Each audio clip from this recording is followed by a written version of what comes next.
Hi, good morning, everyone. I am Deanne Mazzochi. I'm your state representative for this area, so I just wanted to welcome all of you here to the Oak Brook Public Library.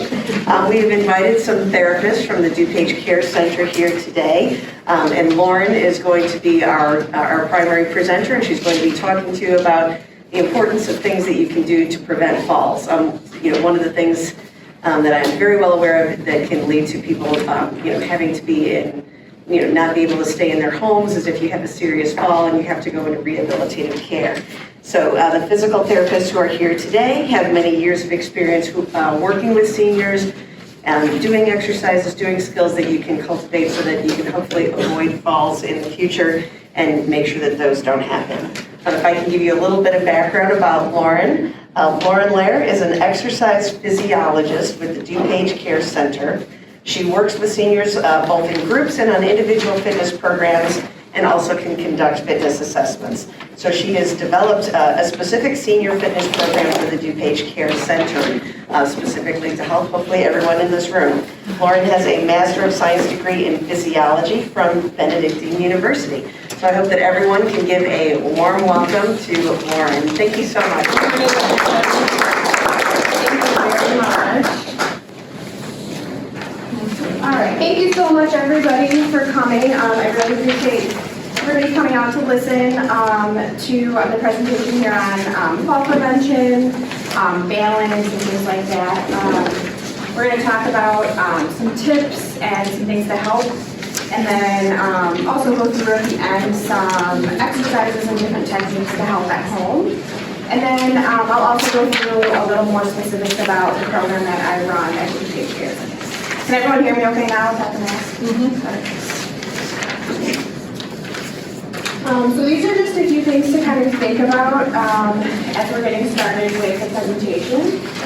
Specifically, you may have had a fall. Usually you know somebody who's had a fall or a near fall. And typically then, in which case it causes us to be fearful and kind of want to take away some tips to help with falling. And so hopefully this will give you some things to think about, especially as winter approaches. Whose phone is dinging? All right, so to start, these are just some facts directly from the CDC. Each year you'll find that 1 in 4 will fall, and more than 50% will not tell their doctor. And once you fall, you double your risk to fall again. 1 in 5 will cause an injury such as a broken bone or a head injury, and over 800,000 are hospitalized due to a fall. More than 95% of hip fractures are caused by falling, usually by falling sideways, and they're the most common cause of traumatic brain injuries. And then once people fall, they become afraid of falling again. Typically, we sort of think that if we fall, we're going to cut things down in our life, we're going to stay home and not go out as much, but that can actually make things worse because then you're just too sedentary and your muscles kind of go to sleep.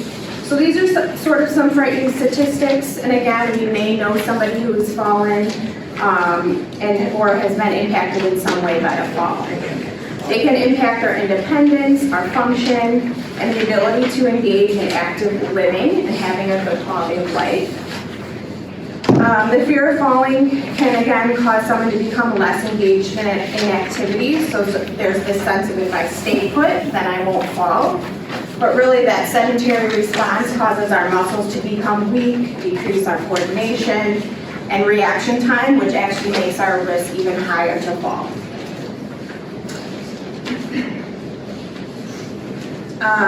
One of the handouts that was given to you that has the older adult falls with the graphs on it. This is just a supplemental piece of information. I just always think it's nice to have the visual and the pictures to really see it. It really puts into perspective where we are right now and where we're going with falls, which is pretty frightening if you look at the little triangle box from 2018 to 2030, or even the graphs on the second page that have the different colors with the falls by gender, by age, by race and ethnicity, and also by state. And you can see where we're at. Fortunately, we're in the lower percentage of falls. And so that's just something that you can take home. Factors that increase our risk for falls. There's been a lot of research about many conditions that contribute to falling, a lot of things that we sort of think about, but some things that we don't. Lower body weakness, obviously, and that can be improved by physical therapy or by a general exercise program that you're going to. Vitamin D deficiency, and that's something that is usually pointed out in blood work that's done by your doctor. And so they may recommend a vitamin supplement, but you never want to add a supplement without talking to your doctor first, and because they can interact with medications you might already be on. Difficulty with balance and walking. So there are various balance and gait assessments that can be done. At our program, we have various assessments that can be done to kind of point out things that you may have some weaknesses in and things to work on. Vision problems. We're going to go into that in more detail later, but oftentimes just by having an eye exam can really point out some deficiencies in your vision. Maybe you need to update prescriptions and things like that, and that can all obviously cause some issues with balance and falling. Various use of medications, and we'll go into more depth about this, but sometimes they can interact with each other in a negative way. Foot pain or poor footwear. Oftentimes if somebody comes to me and says, you know, my knees, my legs are really bothering me, they're really achy, the first thing I do is look down and see what kind of shoes they're wearing. Even if you have a proper gym shoe, it might be a very old gym shoe. And that can really make a huge difference in your balance, just your general gait pattern, walking ability in general. Typically, the rule of thumb that I say is like a year, depending on how much activity you're doing in those shoes. A year is really what is the most that you should be putting on a pair of shoes, a pair of good shoes.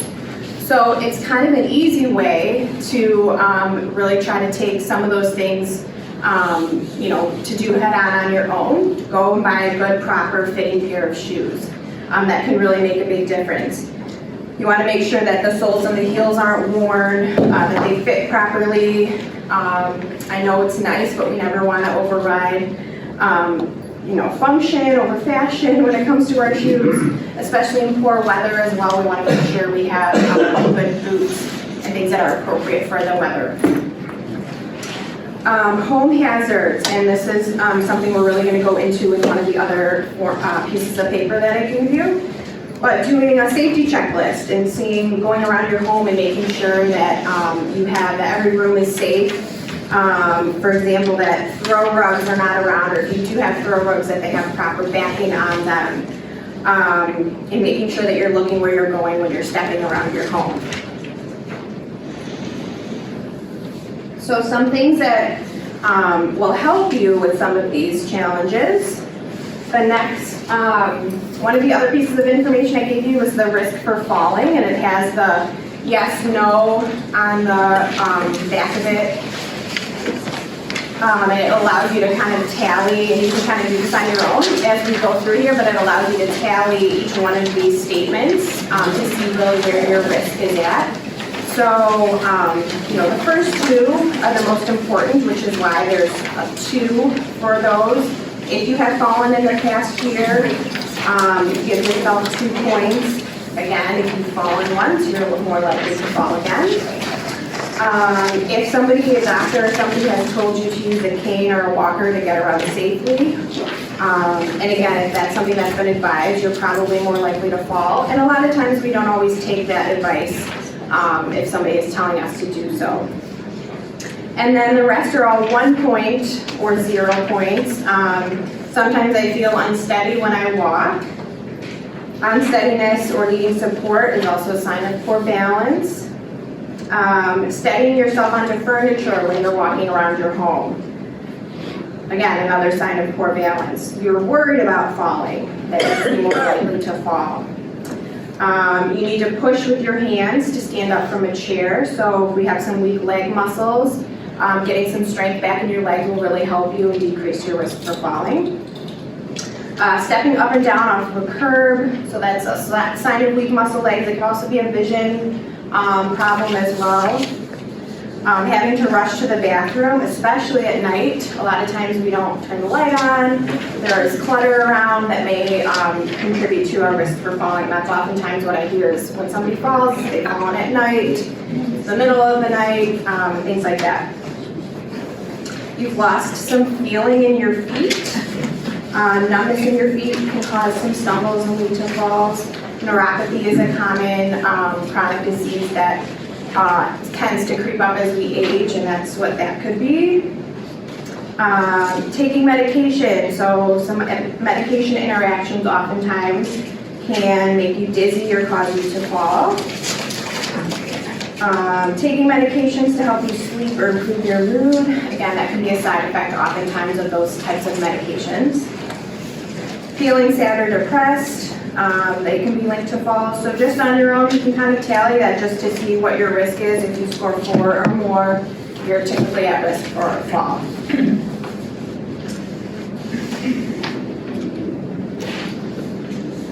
So some strategies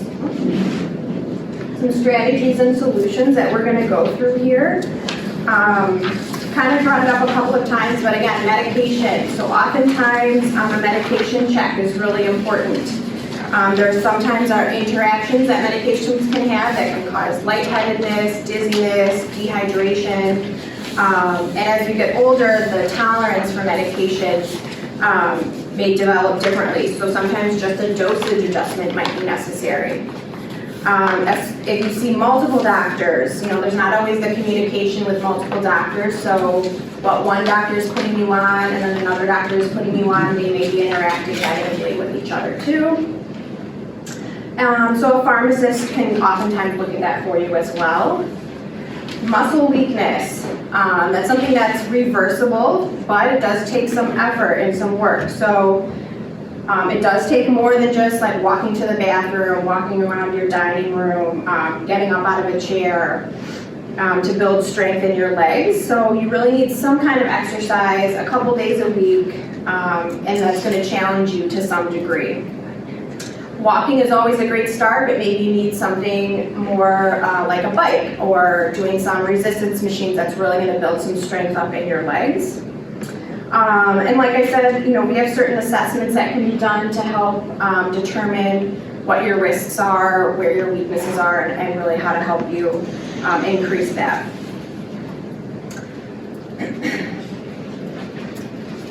So again, talking to your doctor is really important to evaluate your risk for falling. You really want to be honest with your doctor, especially if you've had a fall. Just because you've fallen, it's nothing to be ashamed of, because they can really help you to gain your independence and help you. Reviewing your medications, again, taking vitamin D supplements as well can help you. So doing strength and balance exercises are really important. They can make your legs stronger, improve your balance, have your eyes checked. Again, we don't often think about this as it relates to falls, but even like ill-fitting glasses could cause an issue if you're looking through the wrong part of the lens when you're moving. For example, when you get up or down from a curb, or even using some kind of balance pad or something on the floor, you have to look through a specific part, usually the distance part of your lens, and not the up-close portion. So you actually have to move your head more than just your eyes to keep you safe when you're changing levels like that. Your glasses may have an outdated prescription, or you may have developed some eye issues like cataracts that can impact your vision. As we get older, it takes our eyes a little longer to adapt to changes like light to dark conditions, and that can leave you vulnerable for a fall as well. So you really want to have your prescription checked, your glasses checked by your eye doctor at least once a year to make sure that everything is updated. The other thing to think about is whether or not, if you wear glasses, if you put them on at night when you go to the bathroom. A lot of times, obviously it's the middle of the night, we're tired and we're just rushing to go to the bathroom and then go back to bed. It's really important and safe to put your glasses on if you really do need them. Make sure you turn a light on if you have a light there by you, and those are some really good safety strategies as well. So you want to make your home safe. You'll see one of the other pieces of paper that you were given has a checklist. So that's something that you can take home to check around your house to make sure that your home is safe. You want to get rid of things you can trip over. That piece of paper goes it goes through various areas of your home. So like stairs and steps, inside and outside. You always want to keep objects off the stairs. Make sure that there aren't any shoes, books, or anything else that are there that you could trip over. Outside, if you have any loose or broken steps that need to be fixed that you could trip over, making sure that you have a light usually at the bottom of the stairs, and then also one upstairs if you're going up and down the stairs that you have your light on. If you have any light bulbs that are burnt out, make sure you have somebody that can change them for you. Make sure no carpet is loose or torn. If you have handrails that are loose, you want to fix those or put in new ones. When you walk around your home, you have to walk around furniture. You always want to make sure that you have a clear path when you're walking. If you have throw rugs on the floor, you either want to remove them or you want to make sure that you have proper non-slip backing so that they don't slip and that you can't trip over them. And again, just making sure that any objects that don't need to be on the floor are not on the floor that can contribute to you tripping and falling. Wires and cords can be really dangerous. So maybe it's an extension cord or a lamp cord. You always want to make sure you can't trip over them. You can tape them or coil them up to keep them out of the way. In your kitchen, things that are up on high shelves, anything that you use often you want to keep lower, about waist high or so that you're not reaching up too high and that can contribute to your risk of falling or having to get up onto a stool to get something down. If you have a step stool though, make sure it's sturdy. They make a lot of them that have bars that you can hold on to so that you're not just freely trying to stand up on a stool or reach onto a counter and one hand up. That can really contribute to you falling as well. Make sure that you have a light near your bed so that when you have to get up in the night, you can still stay safely in bed. Turn a light on first before you have to get up. Make sure it's easy to reach. And then make sure the path from your bed to your bathroom is clear and not dark. Maybe putting a night light near there so that you have some light so that you can see. In your bathroom, is your tub or shower floor slippery? They make mats that you can put down to make it a non-slip surface or self-stick strips that go on the floor. And then do you need some support when you get in and out of the bathtub or up and down from the toilet? You can get grab bars installed around there or next to the toilet to help you get up and down. Having railings on both sides of your stairs, again, lots of light, and you can even have somebody come in as well that specializes in this kind of thing to just evaluate your home and see what updates might need to be done for that. So, some exercises that you can do. We're going to go through a couple. There's also one additional page that I gave you that has a balanced home exercise list that you'll see. A lot of those on that page are the same exercise, but you'll see them done in various different ways. So I'll show you. Take a bunch of chairs. Everyone can see this.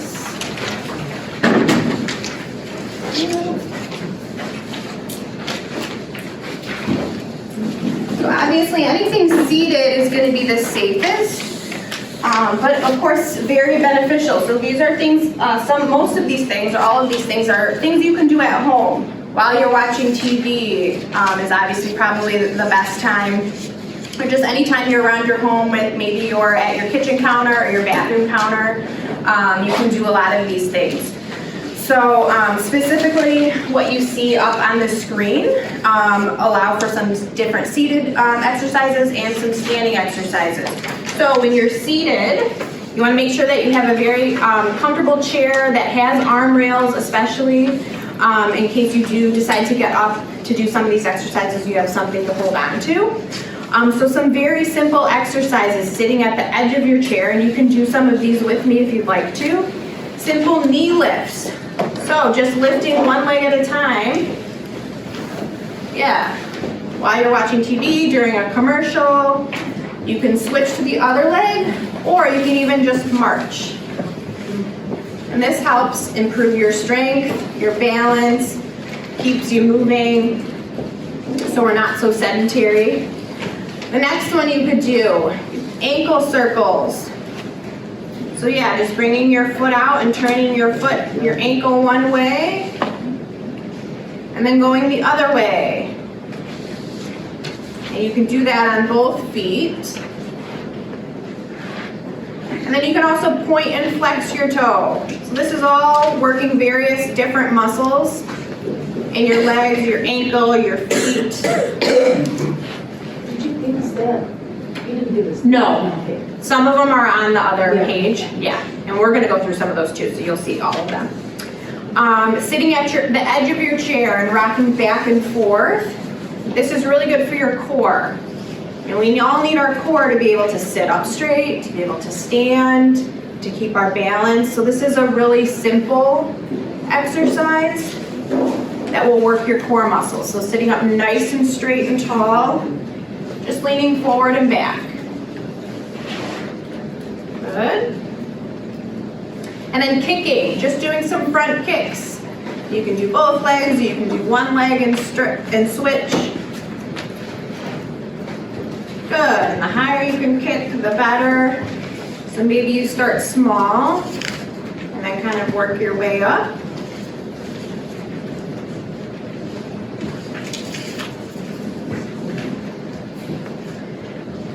Good, and then sit to stands, that's kind of what we call them. And again, making sure you have a chair. These don't have arms, so be careful, but if you wanted to try doing sit to stands where you're standing up and sitting down, good. If this is too much for you, there's always modifications. So if that's too much, you can just hover up and down. People have some bad knees and things like that. This is a different way to do it. And then maybe as you get stronger, you're able to go all the way down and all the way up. So those were some of the seated ones. Standing, you always want to make sure if you do any exercises standing that you have something right with you to hold on to, whether it's the back of a chair or a counter or something like that. I'm going to stand next to the chair so you can see me. Just going up and down on your toes. Yeah, raising your toes up. You could do toe touches, so going, one side to the other side. And again, making sure you've got something with you to hold on to. Good. And then standing in place and kind of shifting your weight from side to side. So again, this is really important for balance. It's part of our core exercise, or it is a core exercise. And we really need to have a strong core, again, to just even do simple things like stand up straight. You really need to have a strong core to be able to do that. To sit, all of those kind of basic things that we usually kind of take for granted. Good, just shifting your weight side to side. Doing like a partial squat. So the thing with a regular squat, while it's very good for our leg strength, if you have any knee problems, they can put a lot of stress on our knees. So if you're not able to do a full squat, you could just do a partial squat, where you're just going down a little bit, and even that is going to really improve your balance and your leg strength. You want to keep your feet about hip width apart, and do your best to keep your shoulders up nice and high, rather than do this, which is typically what happens as we get weak muscles in our legs. Good. All right, we can do leg lifts. So again, holding on, doing leg lifts out to the side. And you can start small, just go as far as you can. You want to keep your hips nice and straight and square. So you can see mine, you don't want to do this, because then we're not using any muscles that we should be with this particular exercise. So there's a difference in just keeping your hips nice and straight and doing that. And that can really make you fall and throw off your balance. So you can do both sides of that. And you can also go back with it. So going straight back behind you. This again works your legs, but different muscles in your legs. It works your glutes, your hamstrings. Very good. All right, so the other thing we don't have a step here, but at home, if you have a step or something that you can use, a single step while holding onto a railing or something where you're stepping up onto the step and stepping down and up and down. And there's so many variations. You can go all the way over the step to the other side and back. But that's a really good exercise as well. And then if you have like a long counter or something, you can do side steps.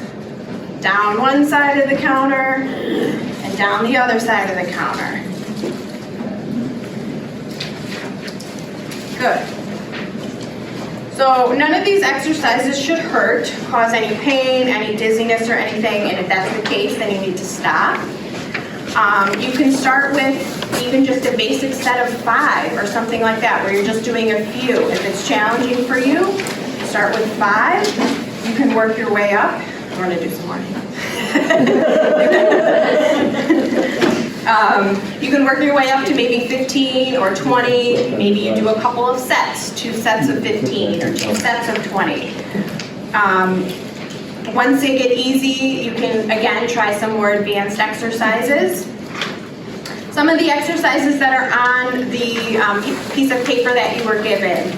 Like I said earlier, a lot of these are the same, but there's different variations. So anytime that you are doing something with your feet apart, that is going to be a lot easier because we've really increased our base of support around us.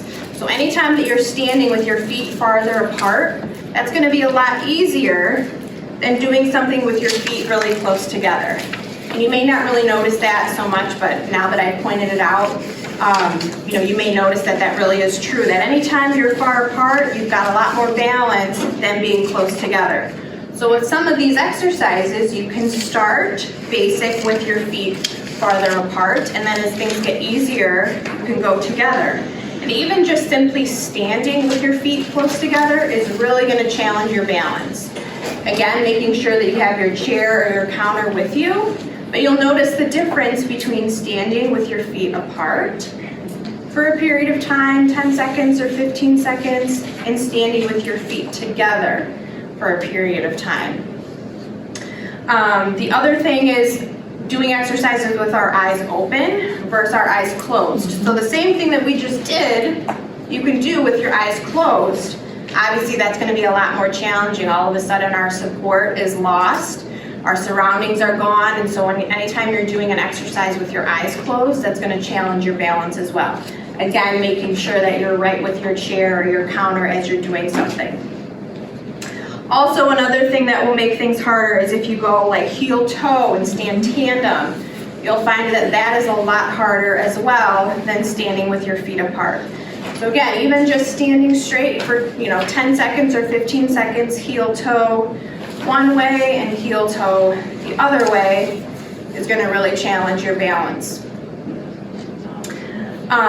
Some of these we did before, heel and toe raises. So going up on your toes like we did before, and also rocking back on your heels. Especially if you have neuropathy or some other problems with your feet, these are really good exercises to kind of wake all these muscles up. Squats, like we kind of talked about. So again, whether you're doing a full squat or even just a partial squat, that's probably one of the best exercises you can do to build up your leg strength. Marching in place.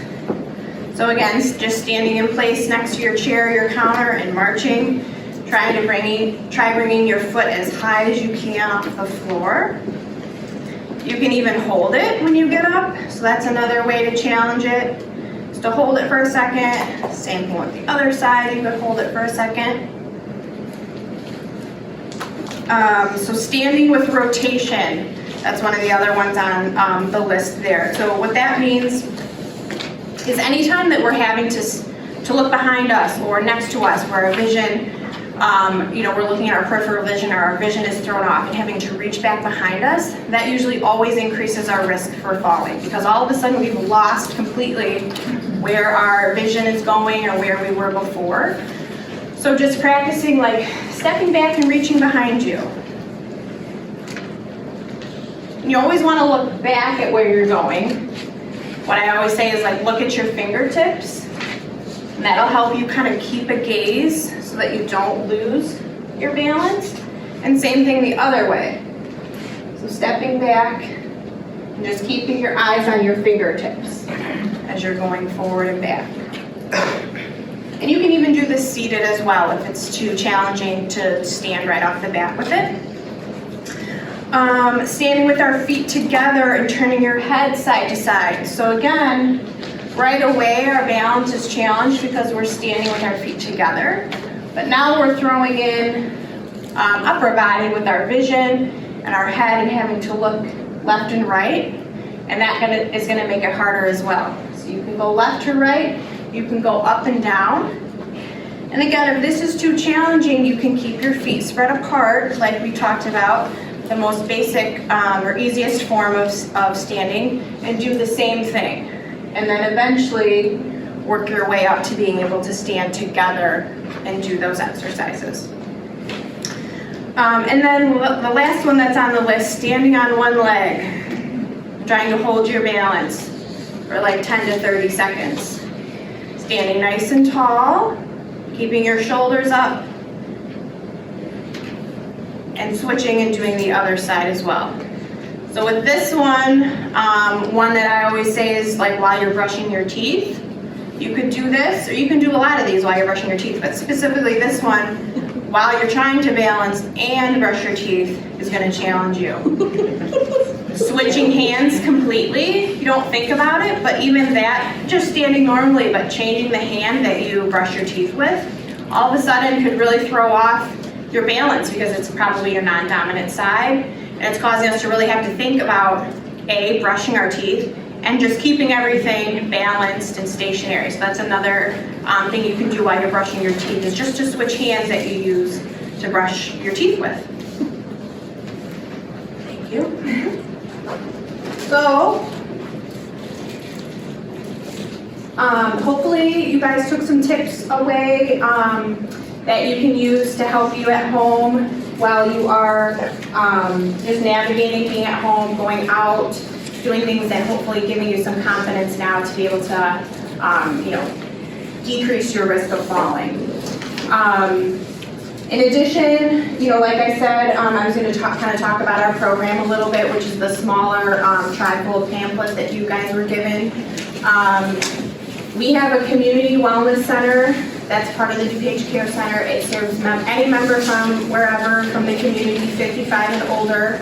I run that program, and it allows people to come in for kind of a safe, supervised place to exercise. It's a structured program, individualized for you. So as we kind of touched on a couple of times, there's various assessments that we would do to determine what your strengths and weaknesses are with exercise, and give you an individualized exercise program that you can come in to do a couple days a week, however often you'd like to.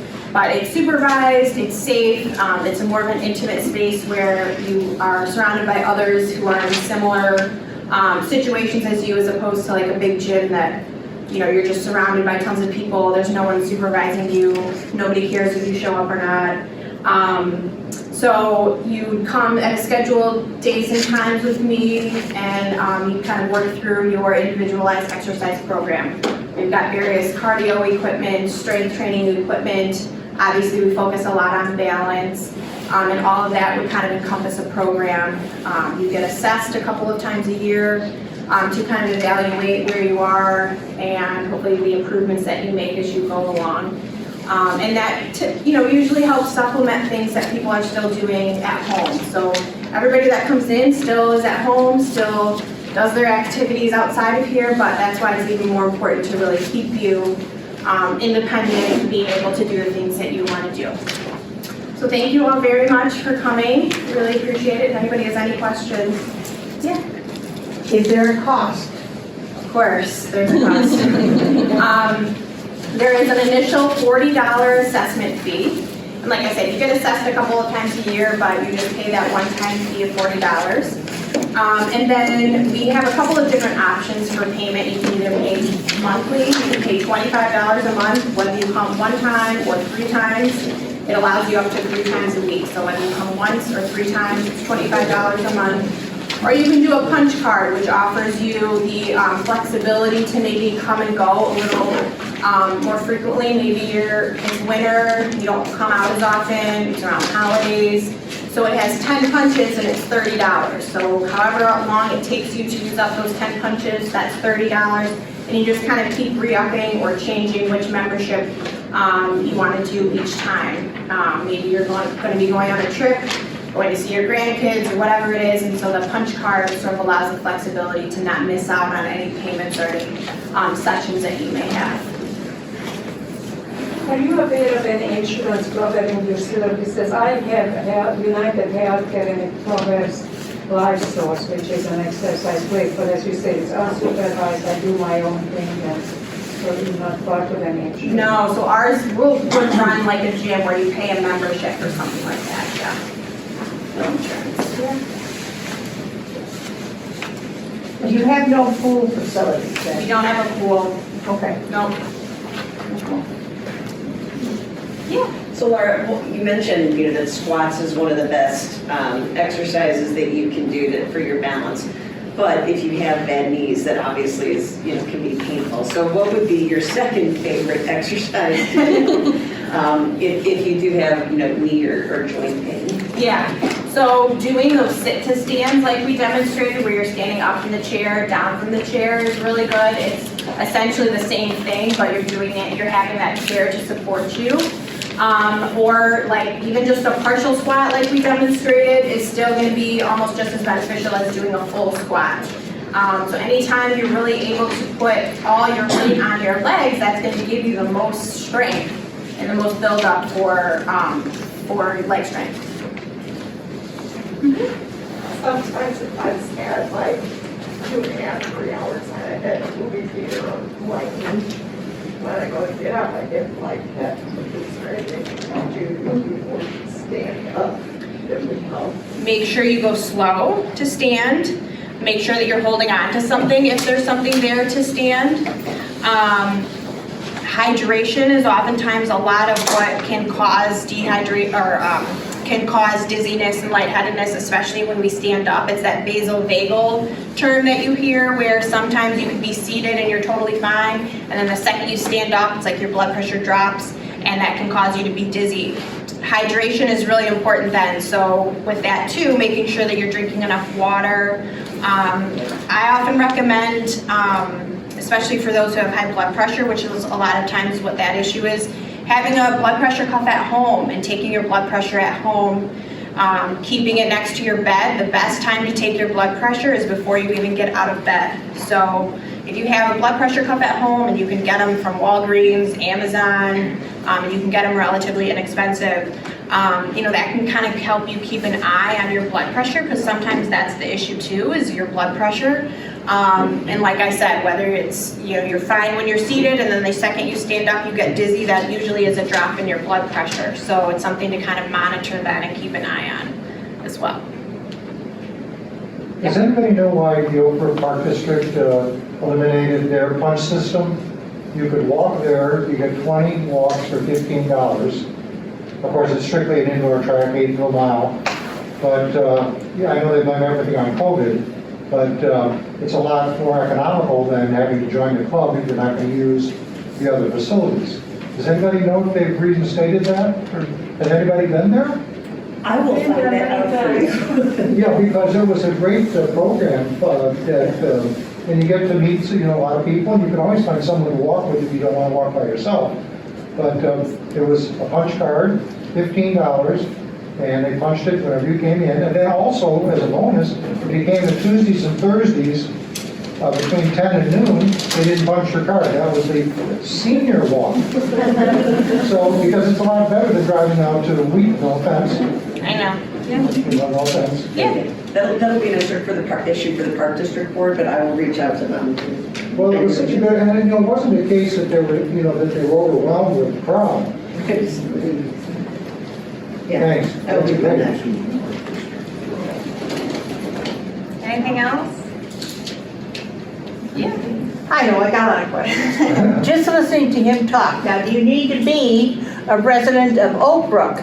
No. I know you pay, like, actually, it's, I live in Hinsdale, there's a $5 difference on the punch card if you live in Oak Brook or if you live in Hinsdale. But it may be $20 for 20 punches if you live in Hinsdale or if you live in another community. But it was, actually, I want to get punch cards and I want to use it, otherwise it's going to have to go into a time capsule. Because, And this is at the sports core? right. And Okay, the one off of Jory? Yeah, track is 1/8 of a mile, parking is easy. Yeah, right. But as I said, their membership is like $4.50 or something. And, I'm not interested in lifting weights, I'm too old. No. 77, I don't know. Well, you're only as old as you think you are. Yeah.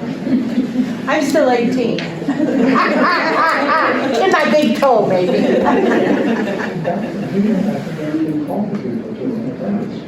Well, thank you very much, everybody. Thank you. Thank you.